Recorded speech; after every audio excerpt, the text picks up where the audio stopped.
This is the easiest iron farm for Minecraft Bedrock, and will get you over 420 iron per hour. Materials are on screen, so pause and let's build. The first thing we're going to do is find an area to build the farm in, at least 150 blocks away from all other villages and villagers. And once we've found a location, we're going to use either scaffolding or building blocks and ladders, and we're going to pillar up 72 blocks. And after pillaring up 72 blocks, we're going to place building blocks going all the way around our scaffolding here. And then we're going to extend this platform out to be 8 blocks long. So this is 3, 4, 5, 6, 7, 8. And then we're going to make a giant square. And when you're done, you should have a 3x8 square like we have here. We're going to grab our chest now, and we're going to come to the opposite side of our scaffolding and place down a double chest. We're then going to grab our building blocks and place down 2 building blocks on both sides of the chest, like so. Next, we're going to grab our hoppers, and we're going to jump up here and place down a hopper running into that chest, so crouch and place it so that the hopper is pointing down. Then we're going to place down another hopper running into that hopper, and then we're going to place down 8 hoppers running into one another. So let's place down 4 hoppers running into this central hopper, and then we're going to place down the rest of our hoppers running into these outside hoppers. Now these don't have to be symmetrical, but I like them to all run in so they look kind of similar. But again, just make sure everything is connected to this central hopper, and then it's going to flow down into this chest. Next, we're going to crouch, and we're going to come to the side of this block here and place down 3 blocks. Do the same thing on this other side, crouch and extend this out 3 blocks. Then we're going to go on both sides, and we're going to extend this out to be 2 blocks wide and 7 blocks long. So that is 3, 4, 5, 6, 7, and 7. And then we are going to fill in this entire back area here, and we're going to do the same thing, and we're going to extend this side out to be 2 blocks wide over in the front. So once all said and done, you should have a shape that looks like this. Next, we're going to grab our beds, and we're going to place down beds on each of these blocks like so. So we're going to place down 6 beds here, come to the other side and place down another 6 beds just like this. And then we're going to place down 6 more beds in this center square, and then our final 2 beds like this. So that is a total of 20 beds. Next, we're going to come on top of these hoppers, and we're going to crouch and place down 2 blocks on the center on top of these beds, and we're going to build out 3 more blocks for a total of 5 blocks coming out of these central hoppers, and we're going to do this on every side. And once you've done that, connect it all up into a giant 13x13 platform with the 3x3 hoppers in the center. Next, you want to go to the side of the farm with the scaffolding, and you see these 3 blocks that are exposed to the sky. We need to place down 3 building blocks going over top of our platform, that way no iron golems spawn on this lip. If these blocks aren't here, then iron golems can spawn on these 3 blocks, which will mess up the farm. So these 3 blocks are very important. We're then going to grab our leaves, and we're going to place down a giant rim of leaves going all the way around the farm. And we're going to make this rim 2 blocks tall. And after placing down all of our leaves, we're going to grab our signs now, and we're going to crouch and place our signs on top of these hoppers. So we're going to place down 9 signs on top of our 9 hoppers. We're then going to grab our building blocks, and we're going to go to each of these corners, and we're going to build out by 4 blocks. And we're just going to do this in every side of the farm, which is going to allow our water to flow to the center of where is eventually going to be the kill chamber. So once we've placed down all of our blocks in each of these corners, we're going to grab our water source blocks, and you can easily create an infinite water source block by just creating a little area here and throwing down your 2 water buckets. You can then grab your water, place it in the corner, grab your water, place it in the corner, grab your water, place it in the corner, and do it for the last corner as well. Go ahead and remove your infinite source block now, and we're going to clear out all of these blocks. And as you can see, all of the water is flowing over to these hoppers.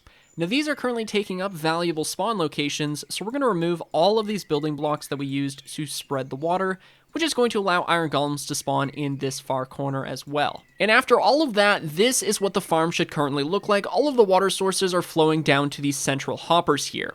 Now this is only the first layer of spawn locations. We're actually going to make a second platform. So we're going to place down 2 temporary blocks right here, and then a block right here, which is going to give the iron golems on this layer 3 blocks of headspace so that they can spawn on both layers.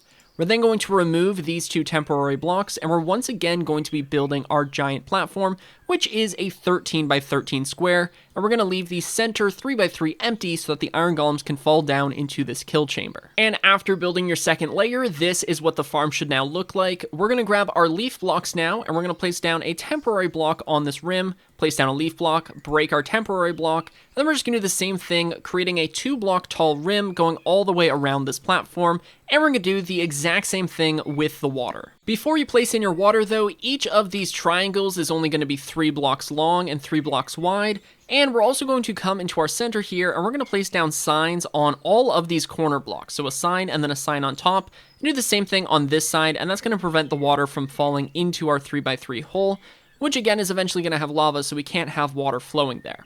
So this is what it should now look like. We're going to place down our water buckets in each of these corners, and then we're again going to remove those blocks underneath of the water sources so that we get back that spawn location.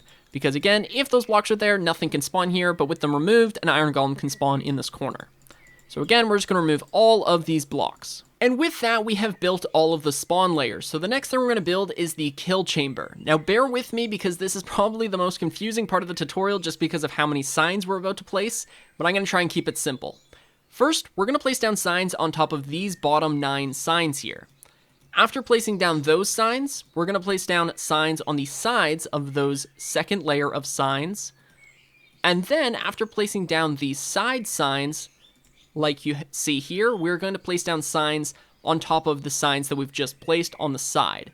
So when it's all said and done, we should have a reverse pyramid of signs. So it should get wider from the bottom to the top.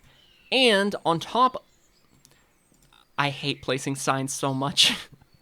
On top of that, if you look in the center of this, you should have this center 3 by 3 be air blocks, because we're going to place down our lava on this center sign right here by crouching, and try not to fall into it, but if you do, it's probably not the end of the world because there's water all around.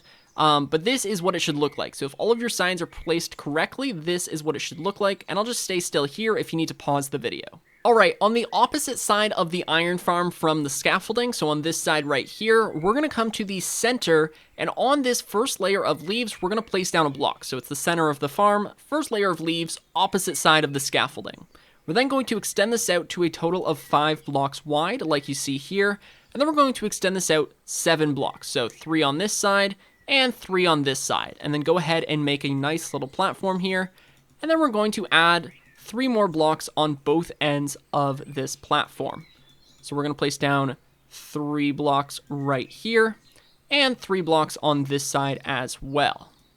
Next, we're going to grab our fletching tables, or whatever workstation you would like. We're going to place down our workstations on all of these outside blocks, like you see here, so that the center area of this room should be 21 blocks, or 7 blocks by 3 blocks wide.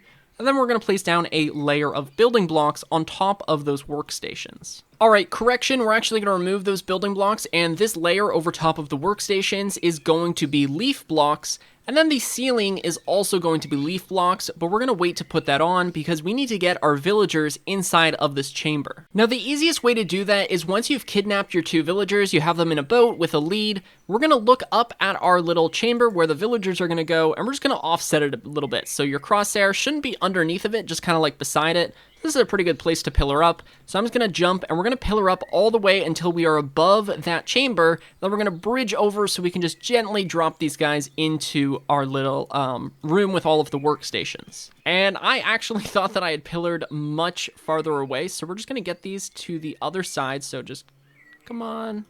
I'm going to bridge over here, and I'm going to keep pillaring up. So once we're in here, we're just going to go ahead and drop them in. Come on, guys. Welcome to your new home. Go ahead and break the boat. They should be in here now. We can get rid of all of this scaffolding, and in fact, you do need to get rid of this pillar eventually. I'm just going to do this right now, and then we're going to head up and breed our villagers. And doing that is incredibly simple. All you have to do is throw them 2 stacks of carrots, beetroots, potatoes, or bread. They're going to trade back and forth with those, and if they ever do stop breeding, just throw a little bit more food in there, and they should continue going. But in the meantime, place down a temporary block, and then we're just going to fill in this entire ceiling with leaves, and they're going to start breeding. Just build a little chamber to the side, so that way, you know, you are in the area to let them breed. And it should only take like 30 minutes to an hour for there to be 20 villagers, because that's what we're waiting for. We're waiting for there to be 20 villagers with no green coats. So if there's any green coats, then you're unfortunately going to have to kill them. But just, oh, you can see, damn, they are quick to it. They are already breeding. So we're just going to wait to have 20 villagers, and then we can remove this little chamber. This is just so that we don't get attacked by phantoms while we wait. Dude, the new little baby villagers, what the hell? That's so adorable.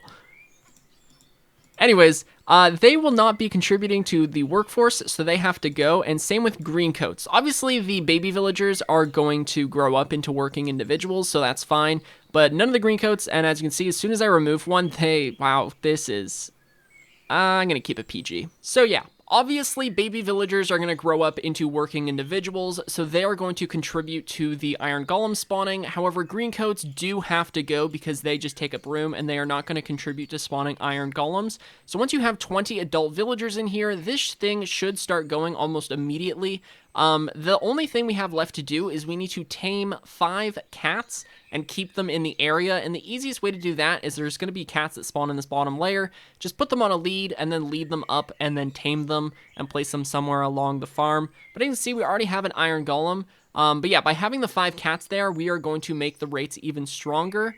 Yay, we got more iron golems. We're going to make the rates even stronger by having 5 cats tamed, because that is going to basically, every time the village wants to spawn something, it's going to spawn either a cat or an iron golem, and by having 5 cats, it will never try to spawn a cat, so it's only going to spawn iron golems. So yeah, tame 5 cats, put them on a lead, bring them up, do whatever, but we need to tame 5 cats. Bro, the baby cats too, oh my god. Oh, yeah, you can see that there's a cat here. The easiest way to get them is to just break a leaf block and then put them on a lead, and then lead them out of the farm, which, you know, you can then tame them. That's going to be a lot of work, I'm going to be honest, but you do need to tame 5 cats. I wish I had some super easy way to tame 5 cats and get them out of the farm, but honestly, it's probably pretty annoying. You got to put them on a lead, build a bridge out, bring them up here, and then tame them on the leaves. There's not really a shortcut. It's just going to suck and take some time, but it's well worth it. I highly recommend taming the cats because it is going to make the farm a lot more efficient. But once you have your cats and they're tamed and they're in the area, all we're going to do is come down and go to our AFK area. And all you got to do is hang out here, and all of the iron is going to end up inside of this chest. So I'm going to go ahead and AFK for an hour. But again, if you want to prevent phantoms from killing you, you should probably just box yourself in a little bit better. Maybe throw a door here. But yeah.